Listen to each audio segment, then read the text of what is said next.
ومن أحسن قولا ممن دعا إلى الله وعمل صالحا وقال إنني من المسلمين. السلام عليكم ورحمة الله وبركاته. بسم الله الرحمن الرحيم. الحمد لله والصلاة والسلام على رسول الله وعلى آله وصحبه أجمعين وبعد. সম্মানিত দিনী ভাতৃমণ্ডলী, আল্লাহ রাব্বুল আলামিনের প্রশংসা এবং প্রিয় নবী সাল্লাল্লাহু আলাইহি ওয়াসাল্লামের উপর সালাত ও সালামের পর 1445 হিজরি মোতাবেক 27শে আগস্ট 2023 আমাদের ধারাবাহিক আলোচনা ফিকহুস সালাত, সালাতের মাসাইল, পর্ব নম্বর 11। বিষয়বস্তু আজকে হচ্ছে সালাত সম্পর্কে গুরুত্বপূর্ণ 10টি মাসাইল। তার প্রথমটি হচ্ছে সালাত অবস্থায় নিয়তের পরিবর্তন। এটি হচ্ছে আজকের মুখ্য বিষয়। সালাত অবস্থায় নিয়তের পরিবর্তন করার বিধান, নিয়ত পরিবর্তন করা যাবে কিনা, এ বিষয়ে লেখক বলছেন হুকম তাগয়িরিন নিয়াতে আসনা আস-সালাহ, সালাত অবস্থায় নিয়ত পরিবর্তন করার হুকুম। এতে কোনো সন্দেহ নেই যে নিয়ত প্রতিটি ইবাদতের জন্য শর্ত, পূর্ব শর্ত। ইন্নামাল আমালু বিন্নিয়াত, লেখক বলছেন কুল্লু আমালিন লা বুদ্দা লাহু মিন নিয়াত, এজন্য প্রতিটি আমলের জন্য নিয়ত আবশ্যক। নিয়ত আবশ্যক। নিয়ত হচ্ছে অন্তর সংকল্প। নিয়ত মানে নিয়ত পড়া নয়। যারা নিয়ত মানে নিয়ত পড়া বুঝে তারা দিন সম্পর্কে জ্ঞান রাখে না, জি, অথবা দিন বোঝার চেষ্টাই করে না। আল্লাহ হিদায়াত দান করুন। নিয়ত হচ্ছে অন্তরের কাজ, আজিমাতুল কলব, হৃদয়ের সংকল্প, মনের ইচ্ছার নাম। আর সেটা অন্তর থেকে হয়, মুখে হয় না, অন্য কোনো অঙ্গ প্রত্যঙ্গ দিয়ে হয় না। প্রতিটি আমলের জন্য নিয়ত হচ্ছে শর্ত। নিয়ত পরিবর্তনের বিষয়ে 3 ভাগে ভাগ করা যেতে পারে। একটি হচ্ছে নির্দিষ্ট সালাত থেকে নির্দিষ্ট সালাতের জন্য নিয়ত পরিবর্তন করা, কোন এক নির্দিষ্ট সালাত কে আর এক নির্দিষ্ট সালাতে পরিবর্তন করা নিয়ত। আর একটি হচ্ছে যে অনির্দিষ্ট সালাত থেকে নির্দিষ্টকরণ, অনির্দিষ্ট সালাতকে নির্দিষ্ট সালাতে পরিবর্তন করা। আর আরেকটি হচ্ছে নির্দিষ্ট সালাত থেকে অনির্দিষ্ট পরিবর্তন করা। এর মধ্যে দুটো জায়েজ নয়, একটি জায়েজ। লেখক বলছেন ওয়ালা ইয়াজুজু তাগয়িরু নিয়াতি মিন মুআয়্যানিন লিমুআয়্যান, নিয়ত পরিবর্তন করা জায়েজ নয় নির্দিষ্ট সালাত থেকে আর এক নির্দিষ্ট সালাতে। যেমন তাগয়িরে নিয়াতিল আসর আল যোহর, আসরের নিয়ত কেউ করেছে, তারপরে হঠাৎ মনে হয়েছে যে আমি যোহর পড়িনি, এখন সালাত শুরু হয়ে গেছে। সালাত শুরু হওয়ার পরে সালাতের যে কোনো সময় সালাতের ভিতরে জোহরে রূপান্তরিত করছে নিয়তকে বা পরিবর্তন করছে, এটি জায়েজ না। অথবা জোহর শুরু করেছে সেটাকে আসরে পরিবর্তন করছে, সেটাও জায়েজ না।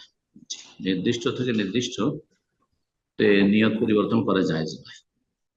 দ্বিতীয় অবস্থা যেটি বলছিলাম, প্রথম অবস্থা বললাম, জানি না শুরু থেকে শুনেছেন কিনা, সেটি হচ্ছে নিয়ত পরিবর্তন করা কোন নির্দিষ্ট সালাত থেকে নির্দিষ্ট সালাতে, এটি জায়েজ নয়। যেমন আসরকে জোহরে পরিবর্তন করা বা জোহরকে আসরে পরিবর্তন করা যায়, যেটা নিয়ত করে শুরু করেছে সেটাই পড়ে যেতে হবে।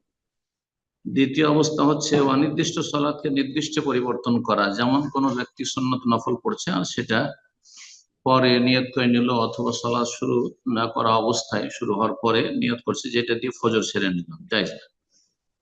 তৃতীয় অবস্থা হয় তাজুজ মিন মুআয়্যানিল মুতলাক, জায়েজ হচ্ছে নির্দিষ্ট থেকে অনির্দিষ্ট করা, পরিবর্তন করা। নির্দিষ্ট কোন সালাত পড়ছিল, কোন ফরজ সালাত, আর সেটাকে নফলে রূপান্তরিত করে দিল, নিয়তটাকে পরিবর্তন করে দিল নফলে।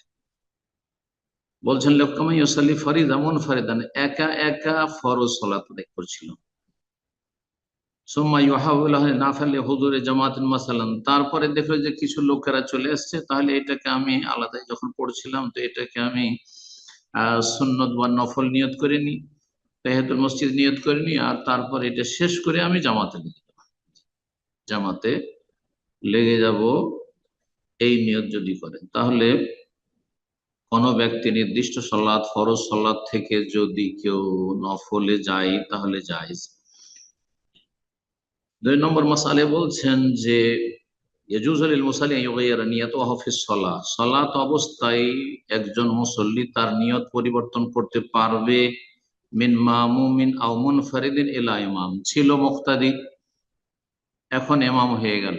অনেক সময় দেখা যায় যে ইমাম অসুস্থ হয়ে পড়েছেন আর চালাতে পারছেন না, সুতরাং একজন মুক্তাদি ইমাম হয়ে যান, জায়েজ হয়েছে। এইরকমই কোন একজন ব্যক্তি একাই সালাত শুরু করেছেন আর তারপরে জামাত চলে আসলো, তখন তিনি ইমাম হয়ে গেলেন, একাকি ছিলেন ইমাম হয়ে গেলেন, জায়েজ। আও মিন মামুমিন ইলা মুনফারিদ, মুক্তাদি ছিল, মুক্তাদি হয়ে সালাত আদায় করছিল আর তারপরে তার আর সালাত ইমামের সাথে কন্টিনিউ করা সম্ভব নয়। তো চিন্তা করলে যে ফরজটা সেরে নি, কোনো এমার্জেন্সি হয়েছে, শারীরিক হোক অন্য কোনো কিছু হোক, একাকি হয়ে যেতে পারবে, আলাদা হয়ে সালাত পুরো করে নিতে পারবে। এই বিষয়ে বিভিন্ন সময় এরকমটা করা যেতে পারে, যেগুলি সময়ের স্বল্পতার জন্য উদাহরণ দিচ্ছি না। কোন মুক্তাদি একাকি হয়ে যেতে পারবে, ছিল মুক্তাদি, তারপর একাকি সালাত নিজে আলাদা হয়ে সেরে চলে গেল। যেমন নবী সাল্লাল্লাহু আলাইহি সাল্লামের আমলে মুআয বিন জাবাল রাদিয়াল্লাহু তাআলা আনহু এশার সালাতে সূরা বাকারা শুরু করে দিয়েছেন। তখন কোন একজন সাহাবী খুব ক্লান্ত ছিলেন, সারা দিন খেজুর বাগানে কাজ করে এসছেন, তিনি দেখলেন যে এত লম্বা সালাত আমি পড়তে পারবো না, আলাদা হয়ে সালাত পড়ে বাড়ি চলে গেলেন। আর তারপরে এই খবর নবী সাল্লাল্লাহু আলাইহি ওয়াসাল্লামের কাছে পৌঁছিল। নবী সাল্লাল্লাহু আলাইহি ওয়াসাল্লাম শাসন করলেন মুআয বিন জাবালকে, আফাত্তানুন মুআয, তুমি কি ফিতনা সৃষ্টি করেছো, বিশৃঙ্খলা সৃষ্টি করেছো, এত লম্বা সালাত কেন তুমি পড়বে, যখন একাকী থাকো তখন এরকম করবে। কিন্তু ওই সাহাবীকে নবী সাল্লাল্লাহু আলাইহি ওয়াসাল্লাম শাসন করেননি, অথবা বলেননি যে তোমার সালাত বাতিল হয়ে যে তুমি নতুন করে পড়ো। এটি একটি স্পষ্ট দলিল। এই রকমের নিয়ত পরিবর্তন করতে হবে। মিন নিয়াতে ফরজিন ইলা নফল, ফরজ পড়ছিল সেটাকে নফলের নিয়ত করে নিল, কিন্তু নফল পড়ছিল সেটাকে ফরজের নিয়তে পরিবর্তন করলো নফল শুরু করার পরে, এটা চলবে না। 3 নম্বর মাসআলা বলছেন যে মুসল্লি যখন সালাত আদায় করবে তখন তার শরীরের কিবলা হবে কাবা। শরীর শারীরিক ভাবে সে কিবলামুখী হবে, কাবার দিকে মুখ করে সালাত আদায় করবে। যে যেদিকে আছেন কাবা আপনার সামনে হইতে হবে, যদি কাবার কাছাকাছি থাকেন সামনে, তাহলে ঠিক কাবাকে সামনে করতে হবে। আর যদি দূরে থাকেন তাহলে সেটা সম্ভব নয়, সুতরাং কাবার দিকটা সামনে থাকলে হবে। যেমন আমরা পূর্ব দিকে যারা আছি, ভারত, বাংলাদেশ, পাকিস্তানের মানুষ, এমনকি আমরা যে দাম্মাম, রিয়াদ এইসব এলাকা আছে পূর্ব দিকে, আমরা পশ্চিম দিকে, বলছি পশ্চিম দিকে মুখ করে সালাত আদায় করছি। জি, আমাদের জন্য ফরজ নয়, আর এটা পালন করা সম্ভব নয় যে ঠিক কোন দিকে করে, পশ্চিম দিকের কোন দিকে করে কোনখানে কাবা আছে সেই কাবাকে সামনে করতে হবে। কিন্তু কাবার কাছে যারা আছেন তারা আইনুল কাবাকে সামনে করতে হবে। আমাদের জন্য জিহাতুল কাবা যথেষ্ট। তো বলছেন যে মুসল্লি শারীরিক ভাবে সে কাবা মুখী হবে, মানে কাবাকে কিবলা বানাবে। ওয়াত্তাজিউ বিকলবিহি ইলাল্লাহ, কিন্তু তার কলব, তার হৃদয় আল্লাহ অভিমুখী হবে। কলব যেন দুনিয়ামুখী না হয়, আর অন্তর কাবার দিকে আপনি লক্ষ্য করে কাবা যেন আপনার মনে সবসময় বসে আছে, এমনটা নয়, বরং আল্লাহ রাব্বুল আলামিনের সামনে আপনি দাঁড়িয়েছেন, এটা আপনার অন্তরে সবসময় থাকতে হবে। এবং এই অবস্থাটা যত সুন্দর হবে তত খুশু হবে সালাতে, তত সালাতের কোয়ালিটি ভালো হবে। 4 নম্বর মাসআলা বলছেন যে একজন মুসলিম ব্যক্তি যে কোনো পোশাক পরিধান করতে পারবে যদি সেই পোশাকে কোনো শরঈ বাধা না থাকে। কোন পোশাক হারাম, যেটা হয়তো হারাম ওই যেই কাপড় দিয়ে তৈরি করা হয়েছে সেটি হারাম, অথবা সেই কাপড়ে এমন কিছু আপত্তিকর কিছু রয়েছে যেটা জায়েজ নয়। বলছেন ইল্লা মা কানা মুহাররামান লিআইনিহি কাল হারির লিরিজাল, পুরুষের জন্য রেশমের কাপড়, রেশমের কাপড় পরিধান করা পুরুষের জন্য হারাম, সালাতের ভিতরে হারাম, সালাতের বাইরেও হারাম।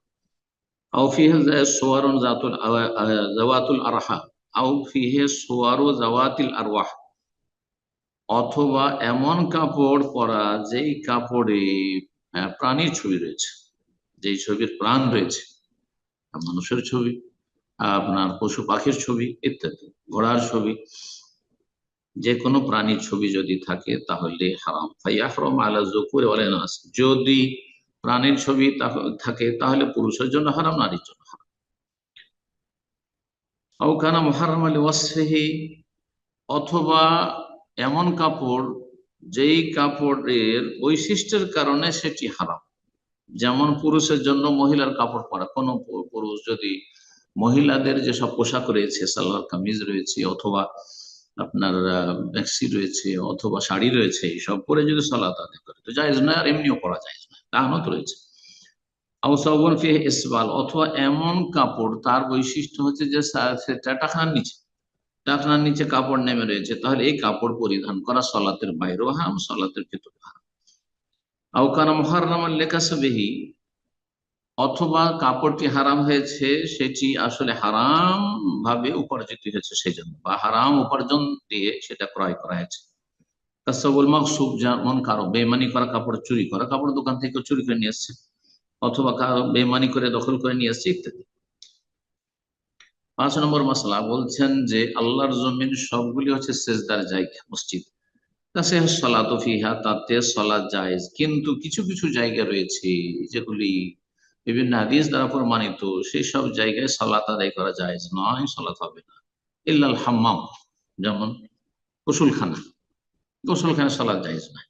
সেই গোসলখানাতে টয়লেট ল্যাট্রিন থাক আর নাই থাক, গোসলখানা দুই রকম রয়েছে। কিছু গোসলখানা রয়েছে যাতে শৌচকার্যের ব্যবস্থা রয়েছে, কিছু গোসলখানা শুধু গোসলের জন্য। গোসলখানা শুধু গোসলের জায়গা হলে সেখানে সালাত পড়া জায়েজ নয়। হাম্মাম শব্দটি আরবিতে এসেছে, প্রাচীন যুগে পানি গরম করে রাখা হইতো রাস্তার পাশে এই গোসলখানাগুলিতে। আর হামিম মানে হচ্ছে মাউন, হামিম মানে গরম পানি, সেই জন্য গোসলখানার নাম পড়েছে হামিম। হোস, এবং ল্যাট্রিন, যেখানে মানুষরা পেশাব পায়খানার কাজ সারে, এইরকম জায়গায় সালাত আদায় করা জায়েজ নয়। মাগসুব, এইরকমই বেইমানি করা জায়গায়, কেউ বেইমানি করে রেখেছে, জমি কারো দখল করে সেখানে সালাত আদায় করেছে, হ্যাঁ বাড়ি করেছে, এমন জায়গায় যে জায়গাটি বেইমানি করা, অনেকেই জমি জায়গায়, বড় বড় শহরে জমি জায়গায় যেহেতু অনেক দামি, বেইমানি করেছে, আত্মসাৎ করেছে, জবরদস্তি দখল করে নিয়েছে, গরিবের অথবা পারেনি, শক্তি ক্ষমতা ছিল না, আর সেই জমি জায়গাতে আর সেখানে বাড়িঘর করেছে অথবা সালাত আদায় করেছে, কবুল হবে না। জি। নাপাক জায়গায়, যে কোনো জায়গায় যদি নাপাকি দেখতে পান তাহলে সালাত হবে না। মাওয়াল এবে, যেখানে ওট বাঁধা হয় সেখানে সালাত পড়া জায়েজ না। মাকবারা, কবরস্থানে সালাত পড়া জায়েজ না। একমাত্র জানাজার সালাত কবরস্থানে চলবে, কিন্তু কবরের উপরে নয়। তাই বলছেন ইস্তাসনা মিনজাল সালাতুল জানাজা, কবরস্থানে ফরজ সালাত, সুন্নাত সালাত, নফল কোন সালাত চলবে না, একমাত্র ব্যতিক্রম হচ্ছে জানাজার সালাত। ফিল মাকবারা, কবরস্থানে জায়েজ, কিন্তু যেমনটা বললাম কবরস্থান বলতে কবর অবস্থান বলে ছাড়া আছে, কিন্তু সেখানে কবর নেই, কবর কোনো সালাতি যায় না। 6 নম্বর মাসলা বলছেন, কোন পাগল ব্যক্তি, মস্তিষ্ক বিকৃত, যখন সে তার আপন অবস্থায় ফিরে আসবে, স্বাভাবিক অবস্থায় ফিরে আসবে, এখন তার হুঁশ জ্ঞান ফিরে এসেছে, অথবা কোনো কাফের ইসলাম গ্রহণ করেছে, অথবা কোনো ঋতুবতী মহিলা পাক পবিত্র হয়েছে, কিন্তু সময় চলবে বাদা দখলিল ওয়াক্তে, ওয়াক্ত শুরু হওয়ার পর, ওয়াক্ত শুরু হওয়ার পর, কোন সলাতের ওয়াক্ত শুরু হয়েছে, যেমন জোহরের ওয়াক্ত শুরু হয়েছে আর তারপরে কেউ ইসলাম গ্রহণ করলো, অথবা জোহরের ওয়াক্ত শুরু হওয়ার পরে সে পাক হলো, অথবা পাগল ছিল কিন্তু এখন হুঁশ এসেছে ওয়াক্ত শুরু হওয়ার পরে, লাজিমাহুম আন ইউসাল্লু সালাতা যালিকাল ওয়াক্ত, সেই ওই সালাতের ওয়াক্ত পড়তে হবে যতক্ষণ পর্যন্ত সেই ওয়াক্ত আছে। তার মানে আবার আরো স্পষ্ট করে বলি, জোহরের ধরেন সালাতের সময় হচ্ছে বৈকাল 3টা, সোয়া 3টা পর্যন্ত, এখন আমরা যেখানে আছি, যারা যেখানে আছেন ওই হিসাবে হিসাব করবে। তাহলে কোন ব্যক্তি যদি ইসলাম গ্রহণ করে, কোন কাফের, 3টা, সোয়া 3টে, আসরের একটু আগে, তাহলে তাকে সে সালাত পড়তে হবে।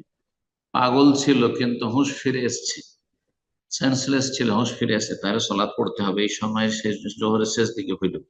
এইরকম একজন ঋতুবতী মহিলা দেখছে যে জোহরের ওয়াক্ত যখন শুরু হয় তখন পাক হয়নি, কিন্তু দুটো তিনটের দিকে আড়াইটার দিকে সে পাক হয়েছে, তাহলে সেই সালাত আদায় করতে হবে। 7 নম্বর মাসআলা বলছেন যে ঋতুবতী মহিলার মাসআলা বলছে এজান কাতা দামুহা ফিল ওয়াক্তি, সময়ের ভিতরে রক্ত বন্ধ হয়েছে, ব্লিডিং যে ছিল মাসিকের তা বন্ধ হয়েছে, যেই সময়টাই কোন একটা সলাতে রক্ত রয়েছে, কিন্তু সে গোসল করতে পারলো না। উদাহরণস্বরূপ জ্বর পরে সে পাক পবিত্র হয়ে গেছে, কিন্তু সে বিভিন্ন ব্যস্ততার কারণে যে কোনো কারণেও গোসল করতে পারেনি। কখন গোসল করছে? সলাতের রক্ত পার হয়ে যাওয়ার পরে, 4টা 5টায়, আসর রক্তে অথবা মাগরিবের রক্তে সে গোসল করতে পারছে, তাহলে কি করতে হবে? ইগতাসালা, সে গোসল করে নেবে, ওয়া সাল্লাত ওয়ালাউ খারাজাল ওয়াক্তু, সে সালাত আদায় করবে যদিও সময় পার হয়ে চলে গেছে। এইরকমই এমন ব্যক্তি যার গোসল ফরজ হয়েছে, পুরুষ হোক আর নারী হোক, জনবি সহবাসের গোসল ছিল অথবা স্বপ্নদোষের গোসল ছিল তার ফরজ, কিন্তু জাগতে পারেনি, অনেক সময় ঘুম চেপে গেছে, জাগতে পারেননি। বলছেন যদি জেগে যায় আর গোসল করে নাই, কিন্তু গোসল করতে করতে তার সূর্য উঠে গেল, এখন কি করবে? সে তো এমন করে সালাত আদায় করবেন না। বলছেন যে এইরকমই জনবি ব্যক্তি যদি জাগলো, তারপরে গোসল করলো, আর দেখলো যে সূর্য উঠে গেছে, গোসল করে নেবে, সূর্য ওঠার পরে ফজর সালাত পড়বে, কারণ সেই ব্যক্তি অনিচ্ছাকৃত ঘুমিয়েছিল। আর অনিচ্ছাকৃত ঘুমন্ত ব্যক্তির ওয়াক্ত হাদিসে রয়েছে যে ফালিউসাল্লিহা ইযা যাকারা, যখনই জাগবে, আর ভুলে যাওয়া ব্যক্তি যখনই তার মনে হবে তখনই সে সালাত আদায়, ফাইন্না যালিকা ওয়াক্ত, আছে কি তার ওয়াক্ত।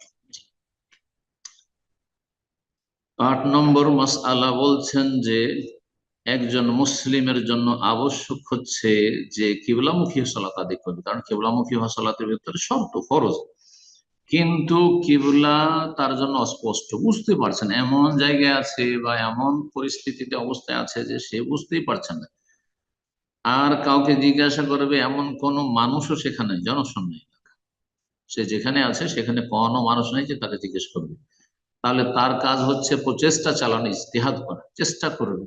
আমরা অনুমান করার চেষ্টা করি যে কোন দিকে পূর্ব, পশ্চিম, উত্তর, দক্ষিণ, এইরকম চেষ্টা করতে হয়। নতুন জায়গায় গেলে তারপরে কোনো হোটেলে আপনি নেমেছেন অথবা মাঠে ঘাটে পেট্রোল পাম্পে নেমেছেন, যদি সেখানে মসজিদ থাকে তাহলে তো বুঝতে পারছেন, কিন্তু মসজিদ না থাকে তো বুঝতে পারছেন না।